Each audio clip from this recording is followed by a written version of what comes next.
Insurance isn't one size fits all, and shopping for it shouldn't feel like squeezing into something that just doesn't fit. That's why drivers have enjoyed Progressive's Name Your Price tool for years. With the Name Your Price tool, you tell them what you want to pay, and they show you options that fit your budget. Enough hunting for discounts, trying to calculate rates, and tinkering with coverages. Maybe you're picking out your very first policy, or maybe you're just looking for something that works better for you and your family. Either way, they make it simple to see your options. No guesswork, no surprises. Ready to see how easy and fun shopping for car insurance can be? Visit progressive.com and give the Name Your Price tool a try. Take the stress out of shopping and find coverage that fits your life on your terms. Progressive Casualty Insurance Company and Affiliates. Price and coverage match limited by state law. Hey, I'm a medium, and this podcast is for those who wish to understand the wonderful world of spirit. Where do we go when we die? I'll share stories of mine as a medium and other mediums in our journeys, plus you will hear real-life client readings so that you can know without any doubt that your loved ones in spirit are around you all the time. I'm Jen, and this is the Singing Medium Podcast.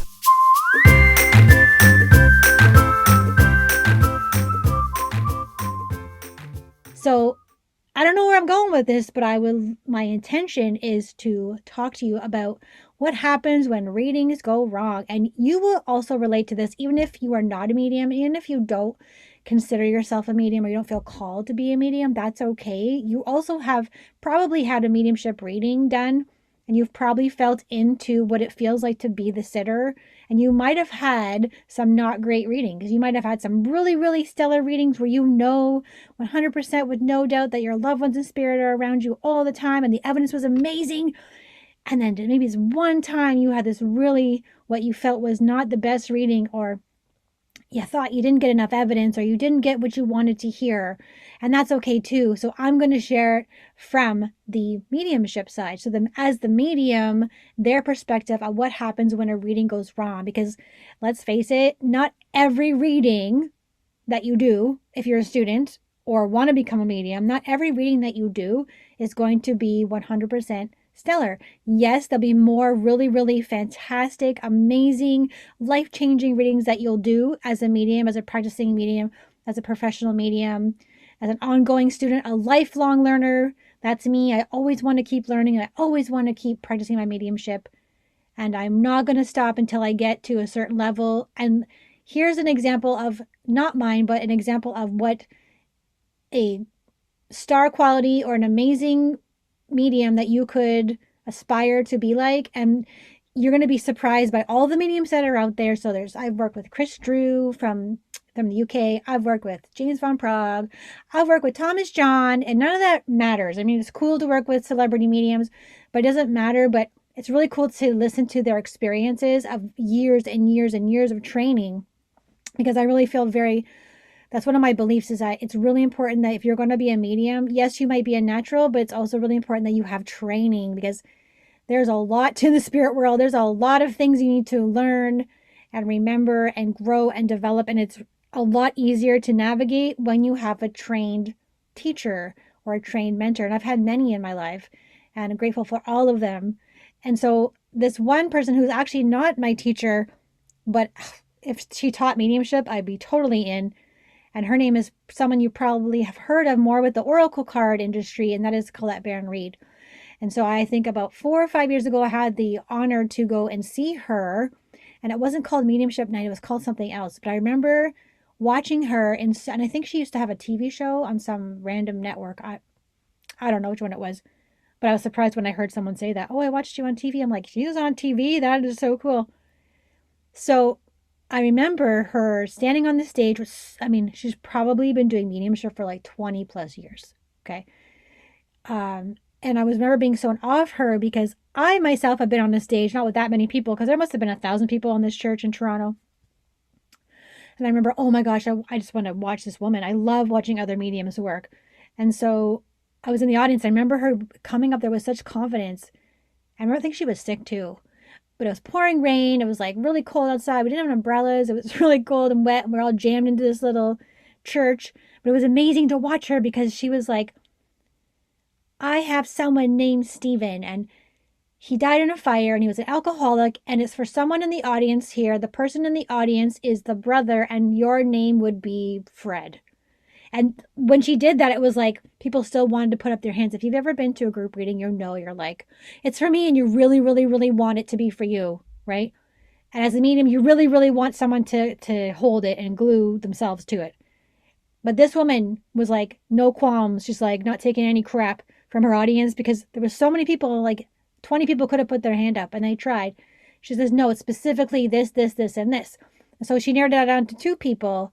And she said, okay, do you qualify for this? And she's the one person like, well, I can take that, but not that. Then it's not for you. And she shut them down in a nice way. But she narrowed it down so, and then the things that she was saying were like, okay, I've been told I'm pretty good. There's this level is otherworldly. This is other level mediumship. If you've seen people who have been doing this in mediumship industry, in the spirit industry for years and years and years, you know, like Tony Stockwell, these kind of mediums, like that kind of caliber. So I'm not there yet, but I aspire to be there one day. It was just so amazing to watch because as a medium, if you're doing a group reading, you know how hard it is to navigate the audience, not only the audience, but then you also have to navigate your spirit audience. So while you're doing a reading for someone on the computer or in person, you have to have this waiting room here of, you know, tens and tens and tens of spirit waiting to talk to their loved one in spirit, and hoping they get a turn. But there's a lot going on when you're a medium. A lot of you don't know that. It looks kind of easy. Some people make it look really easy, but there's some readings that just don't go well. And that's what I'm going to talk to you about today. But before I tell you I have 2 main stories that I remember my readings didn't go great because, you know, it's a lie if you follow a medium and they're like always, it's not a lie, but they're not telling you that they have crappy readings and they don't tell you about their, you know, their mistakes and their learnings, and there's something a little bit off there because no medium is 100% accurate. That is my belief, not even James Van Praagh. James Van Praagh did a reading in our class one day, and he wasn't even right about some of this stuff. And I was like, it was really refreshing to see a medium who is that good being that human, right? So we're human. We are human beings who put ourselves through this big physical, emotional, spiritual, mental ringer every day.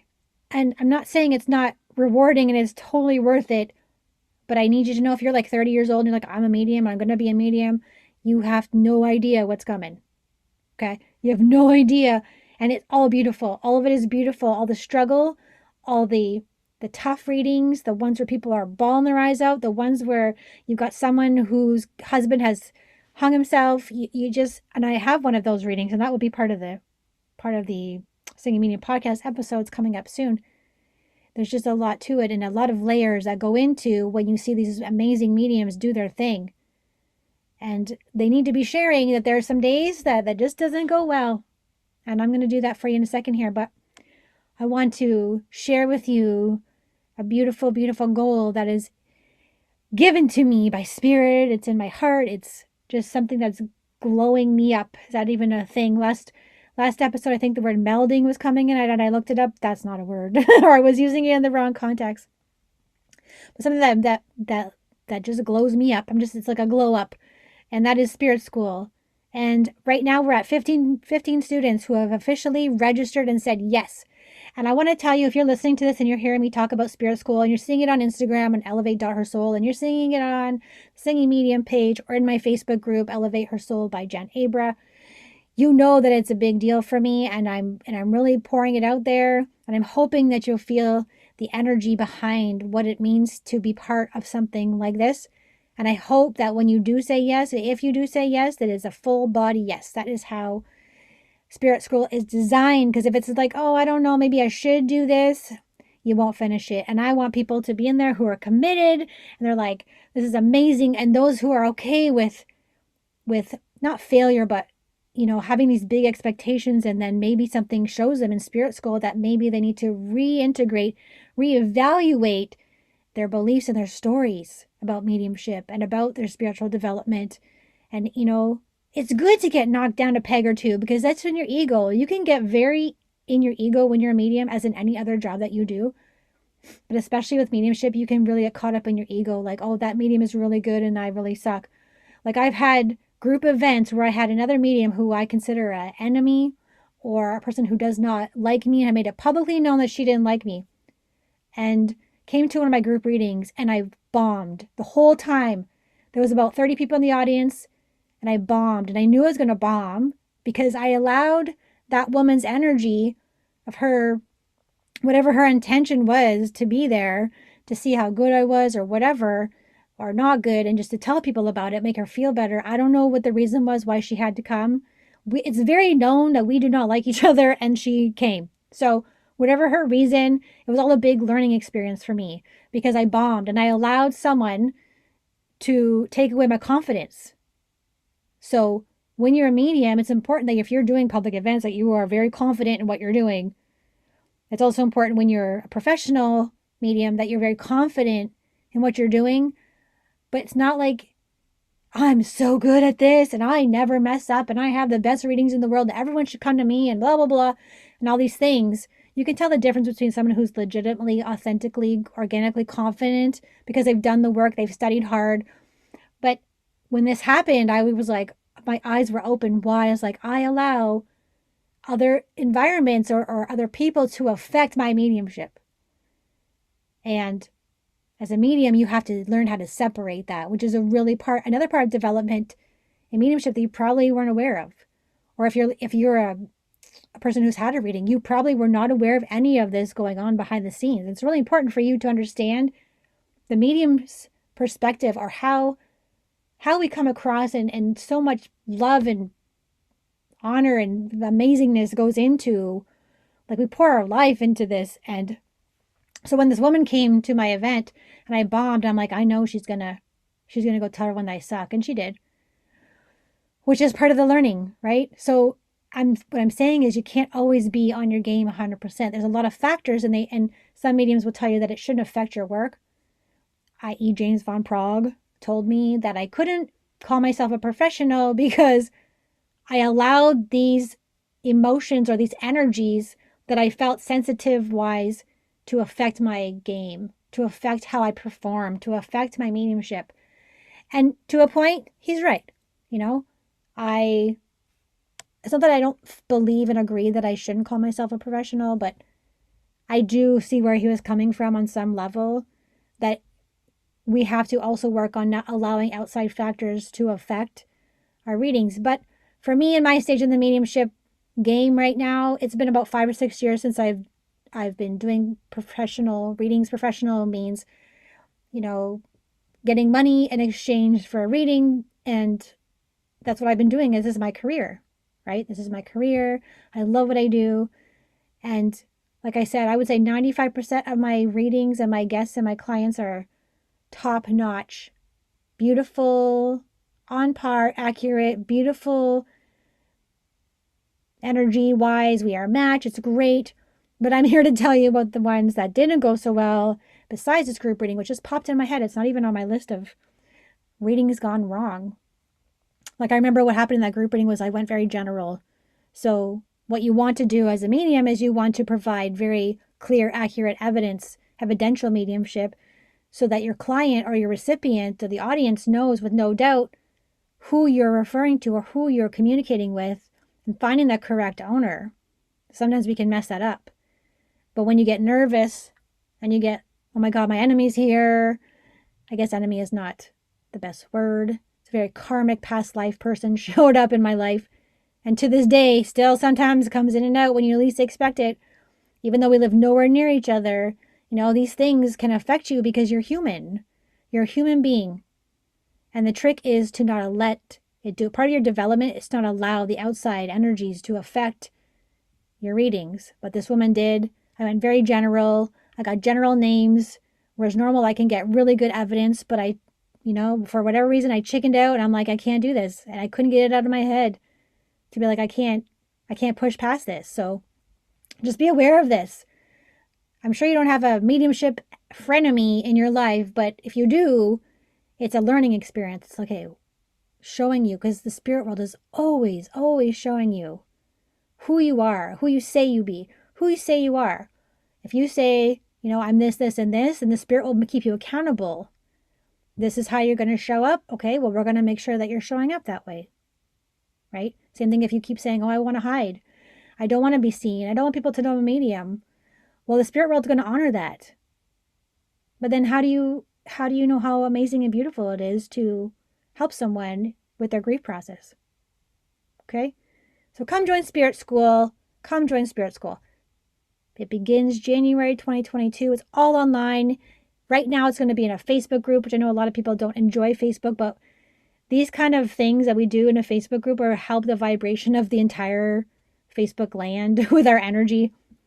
There's going to be 4 live. So every Monday, 1, 2, 3, 4 in a row, there's going to be a live training. Then there's going to be 2 separate Zoom calls that are going to be separate from that, where you're going to learn so much about yourself. So much. You have no idea how much you're going to learn about yourself. And the best way to learn is through experience. So if you don't experience Spirit School, how are you going to know? And maybe you're taking mediumship with someone else, and I love that for you. I love that you're getting out there, but you gotta stop hiding. You gotta get out of the closet. And right now I feel very suffocated in my closet because it's very messy in here, and that's why I'm not doing a video, because you will see all the mess. But I wanted to get in here and share with you guys 2 stories about how a mediumship reading can go very, very wrong. Okay? So they're all learning experiences, and the reason why I'm sharing with you, because I'm always completely transparent with you as much as I can, especially about mediumship. It's not, we all can't be Michael Jordan, okay? We can't all be Michael Jordan and win every game. Michael Jordan did not win every basketball game with the Bulls. He had some games where maybe he twisted his ankle, or he had the wrong running shoes on, or he didn't win the game. You can't be the star all the time. And so it's the same as that. You can't go into mediumship thinking that you're going to be on top of your game every day, because your mental health will affect it. Your physical health will affect your readings, not just the people that come to see you, who apparently are not supposed to affect your readings at all, but that's part of my learning. So I'll tell you one story, and I'll quickly tell you the one about the most recent one that I had. I would say in the summertime, I had this woman come through, and this has never happened to me before. Literally, I've done thousands of readings. This has never happened to me before. So I can't remember, and I apologize to the woman if she's listening, but I can't remember if it was her mother who passed or her sister. I think it was her sister who passed. And we had brought through a couple of loved ones in spirit prior to her wanting, because at the end I'll say, okay, if there's someone you haven't heard from, who would you like me to call in? I can invite them, but I can't make them come. She's like, oh, the reason I had this reading is because I wanted to talk to my sister. And I said, okay, what's her name? We'll bring her in. And when I did that, like, this is one of my mentors I learned that trick from, is that I don't love doing it, so you couldn't say their first and last name to bring that loved one in. But again, free will. You can't make anyone show up. You can't make spirit say what you want to say. So if you're a client and you want to have a reading, it's really hard for the medium if you say, okay, to your dad who passed, okay, if you say, razzle dazzle with a cherry on top, I'll know it's you. So that's putting a lot of pressure on the medium, because as a medium, I know when you've asked your dad in spirit to say something specific, and it's only a bonus if I get it right. Or if there's a specific song. Well, if he sings, some really cool Frank Sinatra song or Kenny Rogers song, then I'll know it's him. So this woman, I wanted her sister to come through, and I believe that her mom at the time was ill. And so this woman was taking her mom to the hospital back and forth, worried about her mom's health, and the sister wasn't coming in. I'm like, okay, I'll try again. So I said, Jane Smith, can you please come through? Your sister would really like to speak to you. If there's any way you could come through, that would be amazing. Crickets. Not one feeling, not 1 ounce of knowing, no visual, no clairvoyance, no clairaudience, no song, no nothing. It was literally like they had put a glass over me, and you're like, there's nothing. I was like, I don't know what's happening. I'm so sorry. And I was so apologetic because I felt terrible. I'm a human, and I'm failing terribly. And this poor woman just wanted to come to a medium just to talk to her sister in spirit, and I can't help her. I'm literally having no one come through. And I said, oh my gosh, I don't know what's going on. So, okay. I said, I can give you your money back. No, it's okay. I don't want my money back. I said, okay, I'll do psychic for you. Okay, we'll do psychic. I felt horrible. I'm like, I'll give you my book. Like, I was doing everything in my power to try to save this reading that was going horribly, horribly wrong, and I couldn't connect medium mystically for her. And then at the very end of the reading, I said, let me just check one more time because I feel horrible about this. And I know that I can't really control what happens in the spirit world, but I would really like to try one more time. And when I tuned in for like the last 5 minutes, what I felt this overwhelming sense of sadness. And I said, and I knew, and then they showed me this vision of the sister in spirit being with the mom who was at the hospital by herself. And I said, okay, well, I think what might be happening is that I think your sister in spirit is actually busy with your mom right now. Because if you think about it, your sister knows that your mom is by herself in this hospital bed and you can't be there. And so that's why your sister's like, I'm too busy to come. I'm too busy to talk to you right now. I need to be with my mother right now. And so it didn't feel in any way, shape, or form like I was making it up. Like I didn't make it up an excuse. It was legitimately, if you're listening right now, you feel into that. That makes a lot of sense, doesn't it? But that had never happened to me before. And sometimes as a medium, you can feel like a big failure if you don't get something right, especially in the beginning. And even when you're like a medium who's been doing this for years, you can just feel like a failure because you want so much to make that client happy, and you want to make spirit happy. You want to make everyone happy, right? That's a people pleasing kind of thing. There's a story that just came up for you as I'm talking to you on here, right? You want to make sure everyone's happy, but with the spirit world, you cannot force anything. You can't make anything happen. You can't beg and plead because that is our human. That's our human self, right? And when you're in the spirit world, you don't have any of those human tendencies. And so the sister was like, sorry, I'm with my mom right now. She didn't feel bad. She didn't feel, oh, I better hurry up and make Jen and my sister happy. She just couldn't come. And it happens, and maybe another medium might be able to get the sister, right? Because sometimes spirit maybe doesn't really mesh with the medium that you're reading for. And keep that in consideration when you're having readings too. And be very, very easy going on your mediums. Okay, if you're getting a reading, go easy on them because there's a lot going on. There's a lot going on at the same time where they're interacting with you and getting the evidence and presenting it and pausing and asking for more questions and more, pulling more information from spirit. There's a lot going on. Okay, so that was my first time in the summer. That was the most recent. I felt horrible. Like I just felt so awful about it. And I was like, I'm so sorry. But then you feel about it after. Then okay, now you're done. It's over. You analyze, you think about it. Okay, you're like, you know what? Okay, so I didn't have a great reading. And we're not here to beat ourselves up. That's not our job, is to be mad at ourselves. And so I was a little bit mad at myself for failing, or quote unquote what I thought was failing, but it actually wasn't a failing. It's not a failure. It's just everything that happens in the spirit world, everything that happens to you as a medium is a learning experience.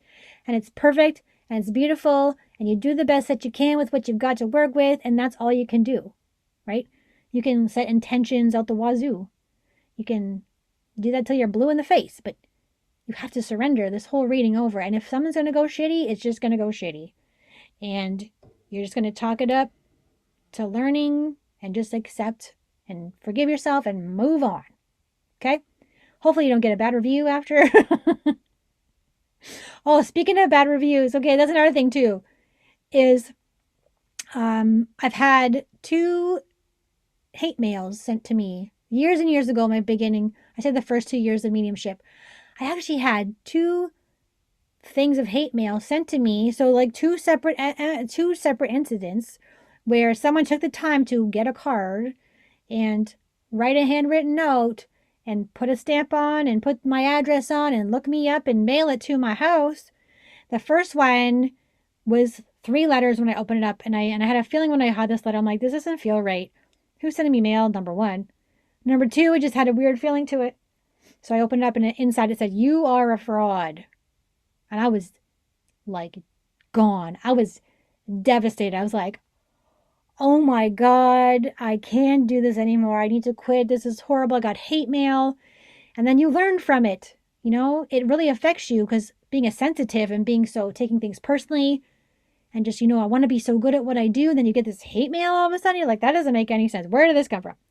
And then a second time, I guess maybe I'd say about a year or so after that, I got another one. This one was very much more detailed, very handwritten, and said a lot of not nice things about me. And at first I was like, you know what? Screw you. But then I was like, no, I'm gonna feel into this. Unless my human said screw you, and I'm gonna feel into this, and I'm gonna be like, all right, what can we do with this? How can we use this to power up our gift? How can we use this to make ourselves a better person? Because that's what happens when you work in the spirit world is you become a better quote unquote person and you become more loving and more like spirit. So those happened. That was a while ago. I remember burning the second. I think I burned the second one because I'm like, I gotta get rid of this energy here. But then some people, you know, make jokes like, "Oh, that means you've made it if you got hate mail," and it does not mean you made it if you get hate mail. You just gotta roll with it. Okay. So then I will tell you the one about the restaurant. So this is one of my second story where I had this woman come to me for a reading, and I can't remember because I really wanted to do a group reading at a restaurant in my old town. And I definitely wasn't ready for a group reading of the mass proportion that it turned into be. But I remember the woman, the owner of the restaurant, booked a reading with me, and I don't think I put it together that it was the owner of the restaurant where I wanted to do this group reading. And she came to my house, and I opened the door, and I think it was around, was it winter? I can't remember. But she opened the door, and her arms were crossed, and I knew as soon as I saw her arms were crossed, it was going to suck. It was going to be the worst reading I've ever done in my life because at the time, I'm like, oh my God, she's a skeptic. Oh my God, she's testing me. And all these things were going, and I got like panicky and I got caught up in the story of like, I got to impress this woman. And so, like I said, the reading did not go well. It was very general. I could barely get anything. Like, this was my early days, so I don't remember all the details, but I remember that it was not good because I was so affected by her arms being crossed. She wasn't being a jerk or anything. It was just her body language. I think I had to ask her to please uncross her arms. So, still didn't go well. And then, shockingly enough, the woman agreed to let me do a group reading at a restaurant. I was like, did I miss something?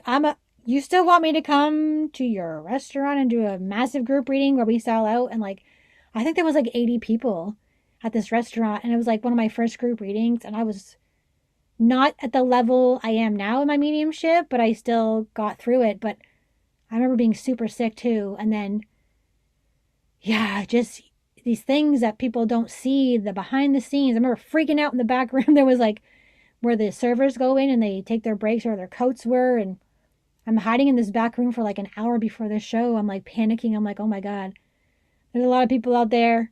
I remember being so scared. It was like terrifying. And then I remember playing the song, you know, the Imagine Dragons. Wake me up, you make me a believer, believer. Like I played that song and I think something happened to the music. Oh my gosh. So if you are a medium listening to this and one day you want to do fundraisers like I have in the past and group events, you know, you gotta let go of the expectations. You want to do a good job for the audience and you know you're under a lot of pressure, but you gotta let go and you gotta let spirit take over. Because sometimes we just gotta let spirit take over these things.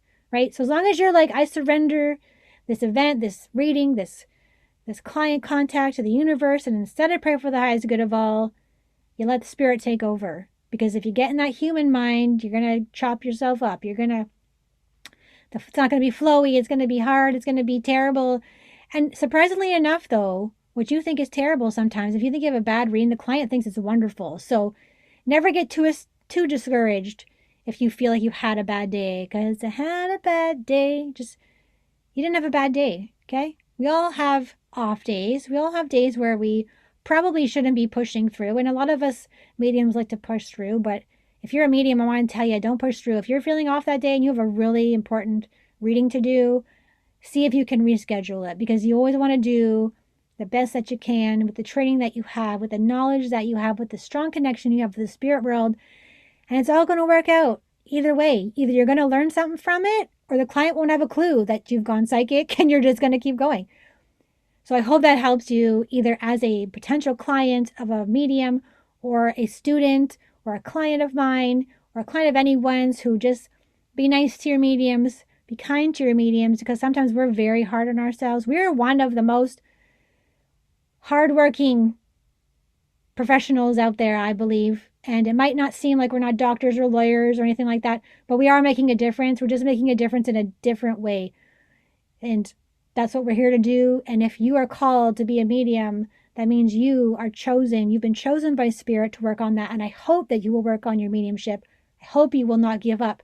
And I hope you'll come join me in Spirit School and learn how to be a medium, learn how to use your psychic development, use the tools that Spirit has given you, and use them with confidence. Use them with your full hell yes. That's the only way to do this. That's the only way to do anything in your life. Thank you guys so much for listening, and listen for upcoming podcast episodes. I'm going to have 2 mediums come on at different times. You're going to hear more client readings, and I can't wait for that. You guys are awesome, and I will see you all in the Singing Medium podcast.